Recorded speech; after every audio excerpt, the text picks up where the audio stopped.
Yeah, no, it's beautiful actually. So Mengenal sosok Pangeran Abdul Metin dampingi Sultan Brunei di KTT ke-42 Labuan Bajo, sempat mencuri perhatian. Pangeran Brunei Darussalam, Abdul Metin mendampingi Sultan Brunei Darussalam Hassanal Bolkiah saat menghadiri konferensi tingkat tinggi KTT ke-42 ASEAN. Di Labuan Bajo NTT, 10-11 Mei tahun 2023. Sejak mendarat di Labuan Bajo, Rabu tanggal 10 Mei tahun 2023 sore, Metin sudah mencuri perhatian.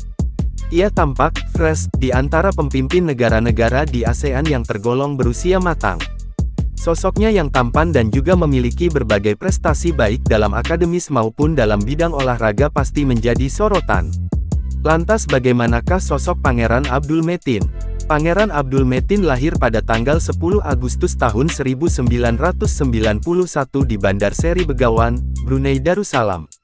Pangeran Abdul Metin adalah putra keempat dan anak ke-10 Yang Mulia Sultan Hassanal Bolkiah dari Brunei. Selain itu ia juga garis ke-6 dalam tahta Brunei. Pangeran Metin lulus dari University of London pada 2016 dengan gelar Master of Arts dalam Studi Internasional dan Diplomasi. Mengikuti jejak sang ayah, Pangeran Metin adalah seorang pilot helikopter. Ia lulus dari Sekolah Terbang Helikopter Pertahanan di Angkatan Udara Kerajaan RAF di Salisbury pada 2018. Kala itu, ia dianugerahi brevet penerbang langsung oleh ayahnya, Sultan Bolkiah.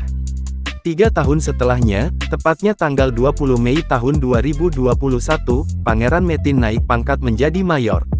Lalu, pada September tahun 2021, ia menjalani kursus All Arms Komando AACC, di Pusat Pelatihan Komando Marinir Kerajaan CTCRM Limestone, Devon, Britania Raya.